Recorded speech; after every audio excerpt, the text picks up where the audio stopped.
Hello everyone, and welcome to this PowerPoint presentation about tips on writing implements. Just helpful suggestions, things you should know to better your experience when using them.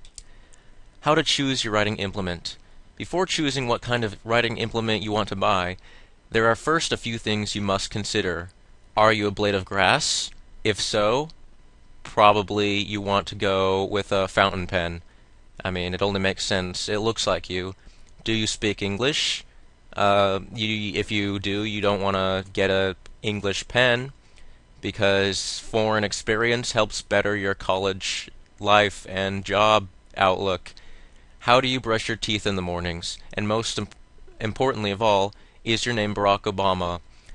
Because when you're brushing your teeth in the morning, that suggests that you are a natural writer and that you can use a more sturdy writing implement. Because if you like using your hands to grip objects with a circumference of less than 1 centimeter, then you are free to choose pretty much any spectrum of writing utensil. And if you're Barack Obama, you probably want a pen with blue or green ink. I mean, it only makes sense, seeing how the president needs to have his utmost professional grade ink. So you just want to make sure that if you're signing someone's college degree or passing a bill, just make sure you know what you're doing. If you answered yes to all these questions, you exist probably. Now we can't verify this because we don't have record of all your yes and no's in the world. We don't. It's not probable to keep that. So we just go on assumption that you exist. What kind should I choose? Choose this one. An HB blue pencil. It is good for beginners. It helps people really get into the mood of it. The color blue is the most common color. It's one of Facebook's tactics. It's why it attracted so many people so quickly. The blue is a color that brings relief in people's lives. And it's just basically a HB number 2 pencil. I don't know what it's called, but you must choose it. It's probably, from the looks of it, it's a number 2 pencil, but you just want to go with that. I found this image.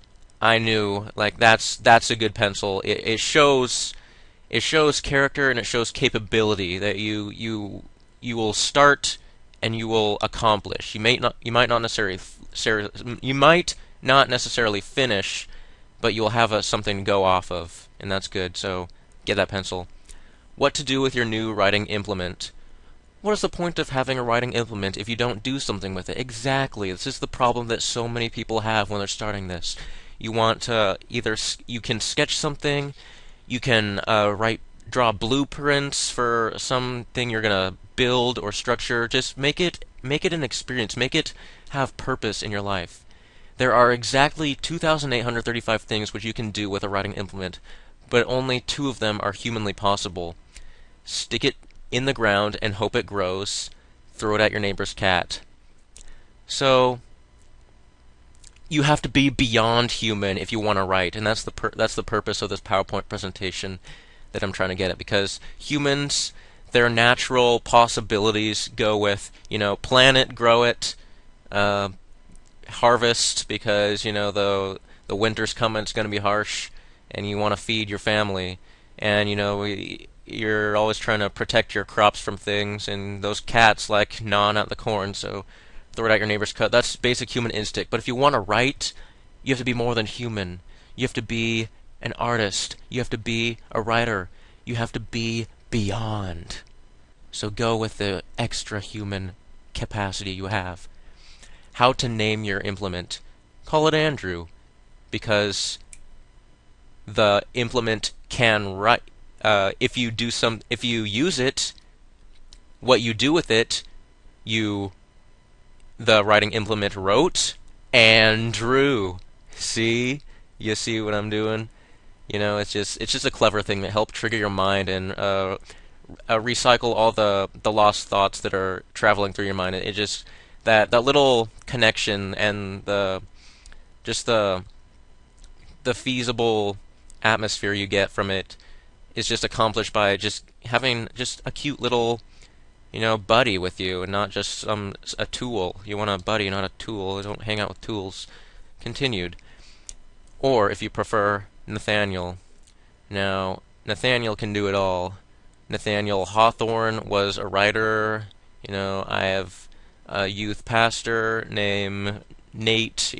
Nate's just a trustworthy name, but Nathaniel, it's Nathan, it's Nate, it's Nathaniel. See, that right there is three names in Nathaniel. So you basically have a connection already because you got nicknames in your name. You know that. You're familiar with that. You know what Nathan leads to.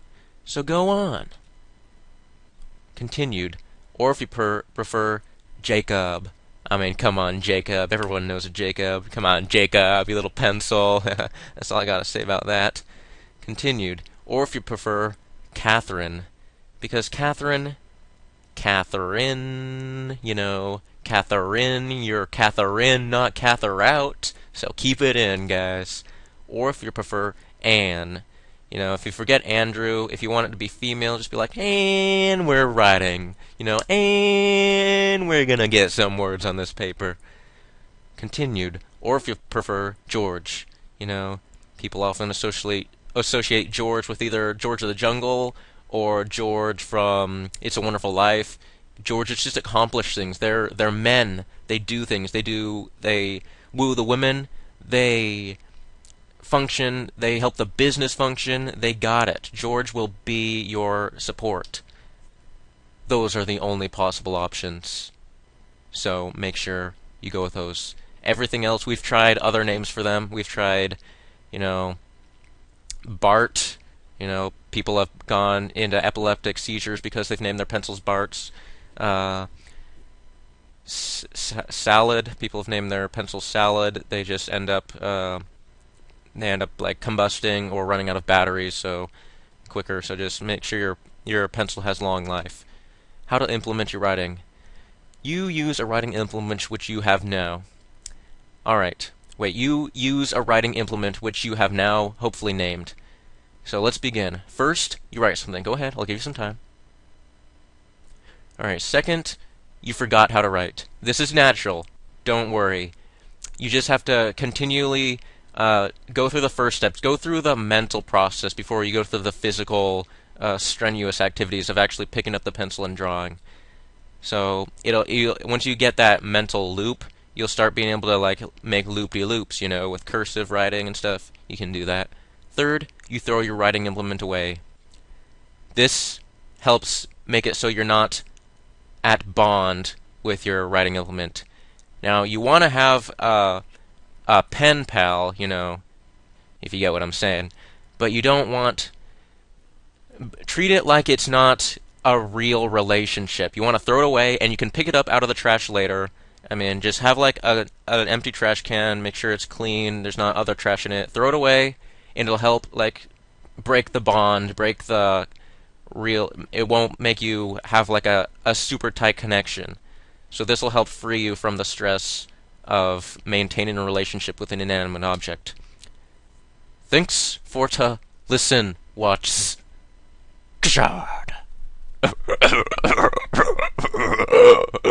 Bing bang, goodbye.